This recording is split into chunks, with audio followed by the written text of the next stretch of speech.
피디님, 만약에 피디님이 내 집을 인테리어를 시작한다고 하면 뭐부터 시작하실래요? 글쎄요, 먼저 우리 집을 좀 실측해야 되지 않을까요? 음, 업체 방문 상담 문의? 아니면 SNS 검색이나 유튜브 시청? 아니에요. 이거는 딱 뭐 그렇게 해도 문제는 없지만은 먼저 우리가 고려해야 되는 게 있어요. 그게 바로 정확한 예산에 대한 설정이에요. 오렌지블록 채널에 보시면은 가장 인기 있는 영상 중에 하나가 바로 그 인테리어 견적 비교잖아요. 제가 보기에 많은 분들이 인테리어 예산 잡는데 어려움을 엄청 겪고 있어요. 이번에 저희를 찾아왔던 여기 고객도 33평형 아파트 여기 인테리어를 하려고 찾아왔는데 처음에 생각했던 예산은 6천만 원 정도밖에 안 됐어요. 여기가 한 15년 정도밖에 안 된 아파트이기 때문에 6천만 원 정도 들여가지고 전체 마감재 교체하는 정도만 그렇게 공사는 할 수는 있었겠지만은 우리 고객 요청 사항을 자세히 들여보니까 그 금액으로는 도저히 진행할 수 없는 것들이 정말 많았죠. 우리가 유튜브나 SNS에서 보는 그런 디자인 공사들 평당 200만 원대 이렇게 진행하기는 정말 어렵습니다. 그럼 여기는 얼마가 나왔어요? 여기는 솔직히 말씀드릴게요. 시스템 에어컨까지 다 포함해서 부가세는 별도로 보면 1억 좀 더 많이 나왔어요. 2배가 올랐네요. 오렌지블럭 이거 상술이 너무 심한 거 아닌가요? 그건 아니고 한번 잘 들어봐요. 제가 실제 상담을 진행하다 보면은 이런 시행착오 때문에 이 어려움 겪는 그런 고객님들이 많은데 처음에는 적은 예산으로 다 할 줄 알았죠. 막상 근데 상담을 받아보면은 이것도 좀 하고 싶고 저것도 좀 하고 싶고 내가 하고 싶은 건 너무 많은데 내가 처음 생각한 금액하고 디자인이 크게 차이가 나니까 내가 원하는 그 금액에 모든 걸 다 해주는 그런 딱 맞는 그런 업체에는 찾기가 힘들고 당황스러운 거죠. 그거 다 해줄 수 있다고 그냥 무조건 그렇게 얘기를 한다 그러면 그건 사기일 가능성이 정말 크지 않을까요? 이번에 이 영상에서는 용인 수지 신봉동 동일 하이빌 30평 이 아파트 현장을 중심으로 해서 어떻게 6천만 원 정도 생각했던 게 1억까지 견적이 올라가게 된 건지 속 시원하게 여러분에게 소개해 드리겠습니다. 이 영상을 끝까지 시청하시면 이제 예산 때문에 혼동하실 일 절대 없으실 겁니다. 그럼 어떤 것들이 견적을 올리는 주 원인인가요? 견적을 결정하는 여러 가지 요소들이 있지만은 가장 많이 우리가 비중을 차지하는 거 디자인 때문에 생기는 목공사라든가 뭐 수납을 늘리기 위한 가구 공사들 철거 설비 단열 같은 그런 기초 공사 같은 것들이 있죠. 그리고 또 샤시도 비중을 정말 많이 차지를 해요. 재사용할 수 있는 것들이 얼마나 있는지에 따라 가지고 견적이 많이 달라지고요. 혹시 예산을 좀 줄일 수 있는 방안이 따로 있나요? 예산을 줄일 수 있는 그런 것들이 있죠. 금방 말했던 재사용할 수 있는 부분들을 일단 먼저 살펴봐야 될 거고요. 재사용할 수 있는 것들 중에 이제 샤시가 일단 있잖아요. 그리고 천정이라든가 문짝, 문틀, 뭐 아트월 이런 것들이 있겠죠. 예를 들면 샤시는 10에서 한 15년 넘지 않았으면 대부분은 재사용해도 무방을 해요. 이럴 때는 색상만 바꾸는 그런 샤시 리폼 작업을 진행을 하는 거죠.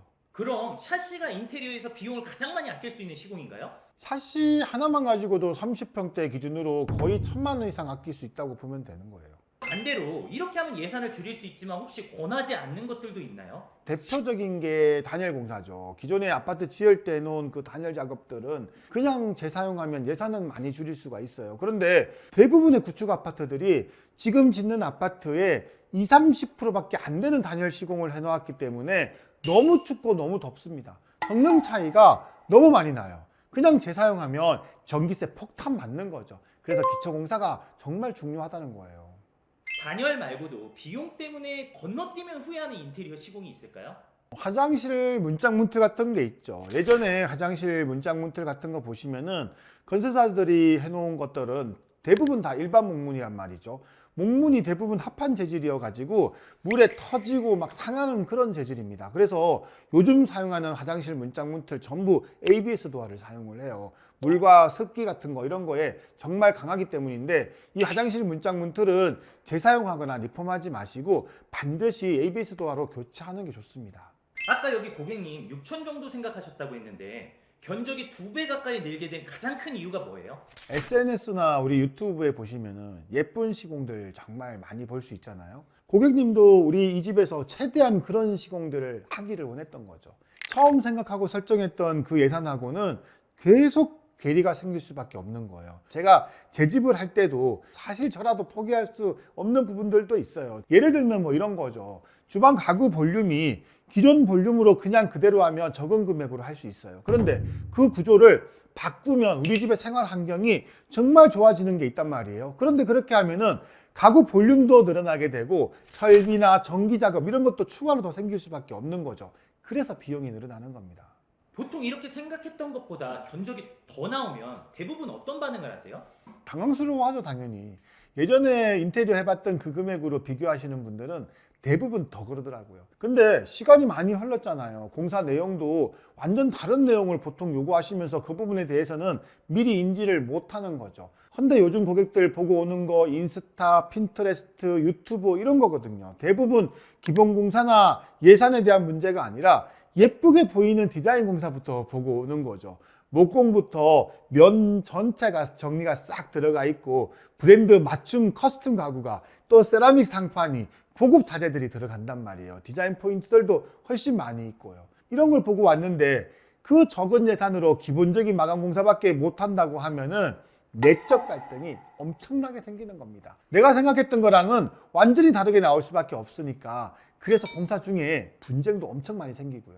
제가 지금부터 이 집이 예전에 비해서 얼마나 달라졌는지 중요한 포인트별로 한번 보여드릴게요. 우선 이 도화부터 한번 보시죠. 원래는 기존 도화들을 비용 때문에 그냥 재사용하려고 했어요. 언뜻 봤을 때는 상태가 멀쩡해 보여가지고 또 요즘 스타일하고 디자인도 뭐 크게 다르지 않아 보였거든요. 웬만하면 재사용하려고 했는데 자세히 보니까 이 문짝들이 다 휘어져 있고 디테일 마감도 너무 보기 싫은 거예요. 고객도 어차피 인테리어 하는 김에 할 거면 좀 제대로 하자는 생각도 있으셔가지고 이 문짝 문틀 도화를 모두 다 교체를 하게 됐습니다. 여기 시공해 놓은 이 도화 형식은 스텝 도화로 한 스텝 문짝면이 들어가 있기 때문에 복도를 지나다가 보면은 손잡이가 전혀 걸리지 않고요. 디자인도 훨씬 세련돼서 많이 쓰이는 도화죠.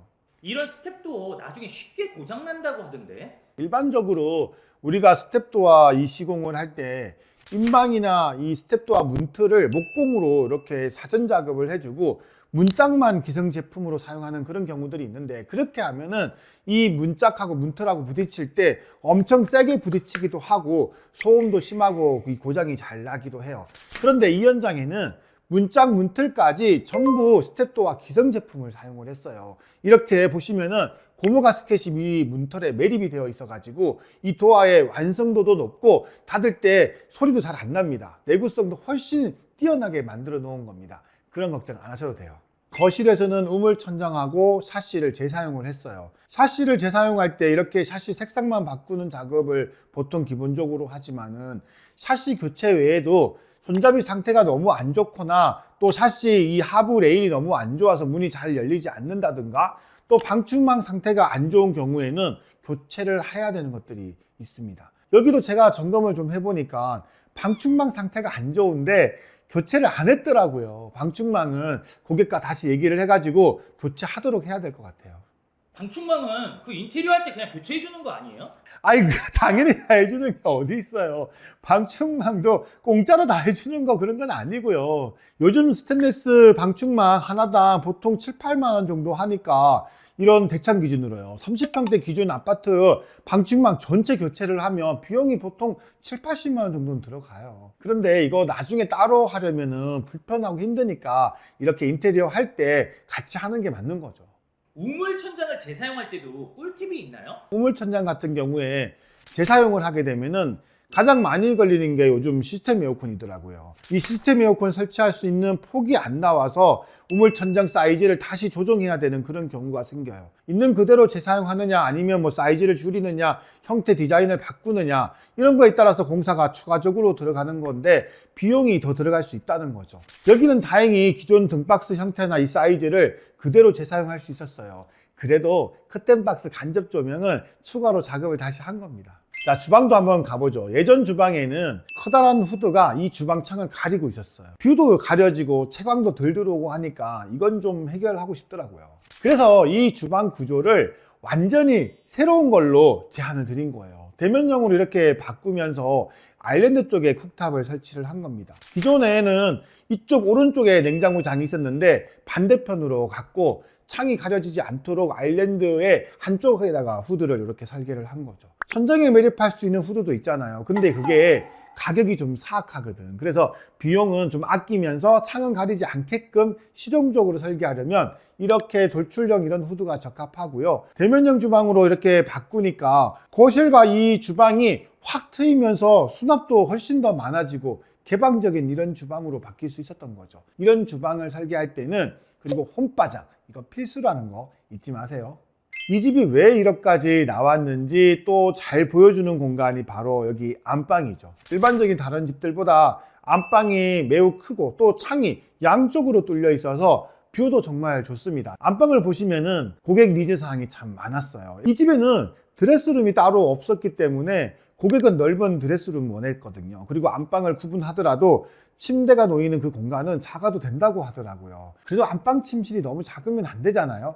침실 공간은 좀 더 넓히면서 드레스룸도 충분히 확보할 수 있게끔 지금의 이 구조로 설계를 한 겁니다. 비용이 더 들어갈 수밖에 없었던 거예요. 드레스룸에는 이 침실 사이에 가벽을 만들어주고, 가벽을 이용해서 침대 아트월 디자인도 좀 만들어줬고요. 드레스룸 통로는 아치형으로 개구부 디자인을 잡아줬죠. 수납이 부족하지 않게끔 드레스룸 이 공간에는 수납을 꽉 채웠습니다. 충분히 붙박이장도 들어가게끔 넣었고, 화장대도 들어가고, 예쁜 유리장식장도 이렇게 들어갔죠.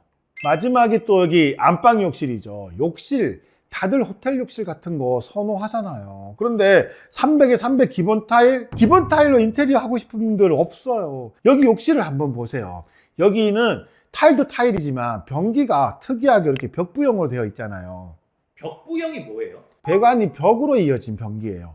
일반 변기는 배관이 바닥에 있어가지고 변기를 바닥에 설치를 하지만은 여기는 벽에다가 설치를 하는 거죠. 일반 변기하고 다르게 이 배관이 벽 속에 매립되어 있어가지고 설치하는 이 작업이 쉽지도 않고, 또 이 변기를 설치할 수 있는 시스템 월이 이 벽 속에 이렇게 들어가 앉아 있어요. 그래도 벽부형 양변기는 장점이 정말 많습니다. 앞으로는 이 부분 저희가 자주 설명하게 될 텐데, 변기 뒤쪽 청소가 너무 쉽거든요. 여러분들 집에 변기 뒤쪽을 한번 보세요. 얼마나 거기가 지저분한지. 고급 욕실들이나 호텔 욕실들 가보시면은 벽부형 양변기 설치한 곳이 정말 많이 있습니다. 요즘은 이게 설치도 점점 간단해지고 있고요. 물 내리는 버튼도 이렇게 벽에 있으니까 사용하기가 정말 편리하죠.